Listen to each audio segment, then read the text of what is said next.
Hello and welcome, I'm Elaine Canyon, sweetly writing happily ever after, one book at a time. And in this video, we're building your cover design toolbox.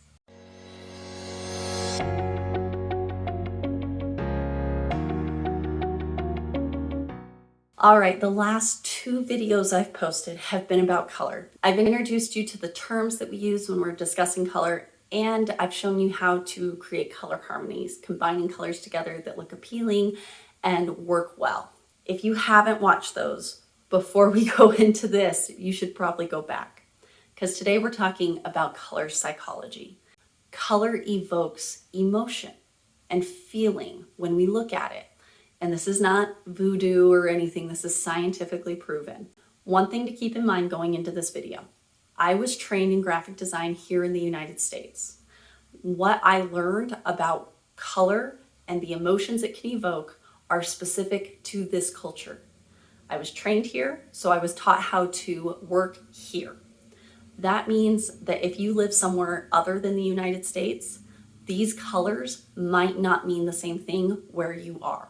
You're going to want to dig into it and research and find out what the psychology of color is specific to your region.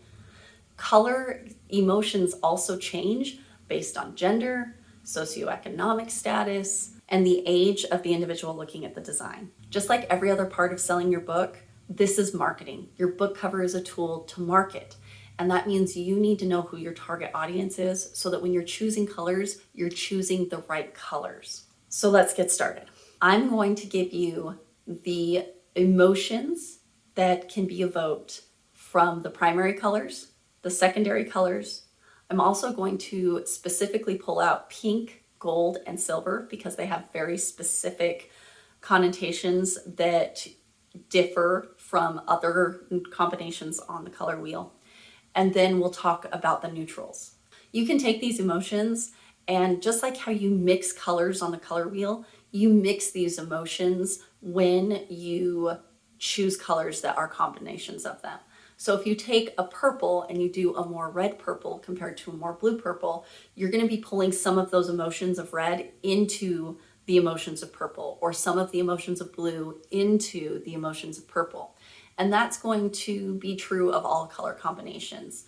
But if you want really specifics of, well, wait, what does it mean if it's this color exactly? The internet is your friend. There's tons of websites out there that do only color psychology and dig into the nitty-gritty details of what the color means based on how old someone is, based on their race, their gender, the whole gambit. So if you really want to dial in, there's resources out there for you to do that. So let's get started. This is going to be a lot of lists and me just giving you information, but I promise that all of it's important information, and it's going to be necessary for our next video where I teach you how to choose the colors for your book cover. Red is our first color. Red evokes intensity, whether that is passion or anger, fear or love. Red gets us to follow our impulses. You'll see red used a lot on sale tags for that reason. Blue is our next color. Blue evokes calm.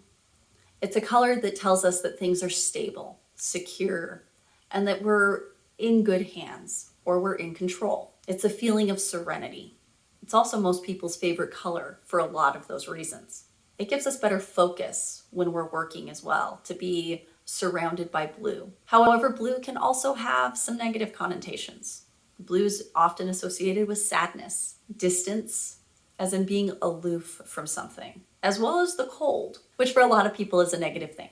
You'll see a lot of authority in the color blue. If you look at logo designs, you're going to see blue in a lot of insurance agencies, but you'll also see it in things like the IBM logo. Blue gives us the feeling that everything is handled. Our last primary color is yellow. Yellow is attention grabbing. It evokes happiness and optimism. It's often used to appeal to children for that reason. However, yellow is one of the hardest colors on the eye because it's one of the longest wavelengths.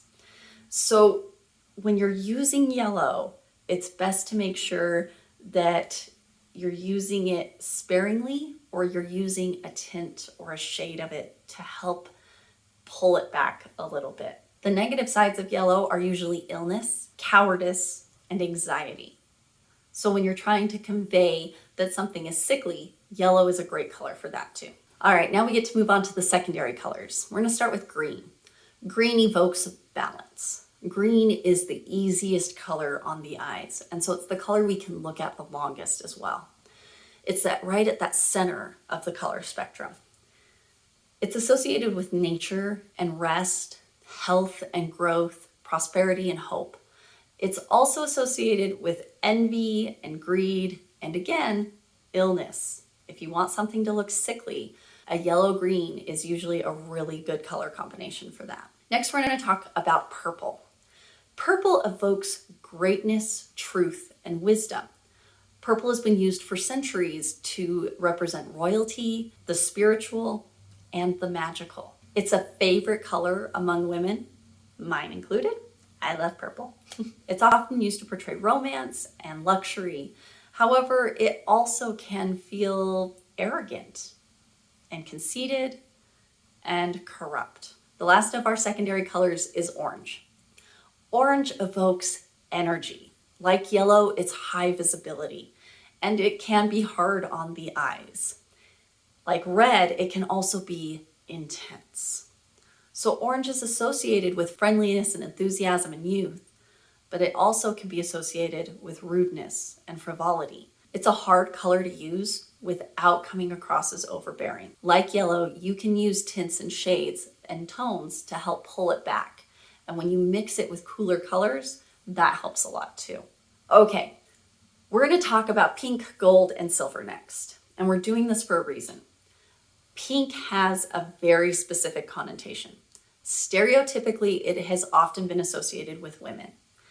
That has given it some negative connotations like shallowness and flippancy and even immaturity. However, pink is a really good mood regulator. It's often used to help people calm down and deal with difficult emotions. We see pink used to evoke softness and kindness, support and compassion.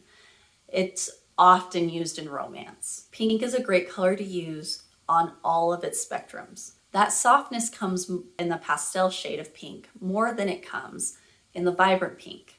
And that's true of every color. The more pastel you go, the softer the color is going to feel. And that's partially because we're taking some of the vibrancy out of it, and so it's softer on your eyes. The more vibrant it is, the more high energy it is. So a vibrant pink, especially if you're going into the neon kind of magenta colors, that's going to have a high energy feeling. And when you use that, mixing it with other colors, you can actually take a lot of the femininity out of it.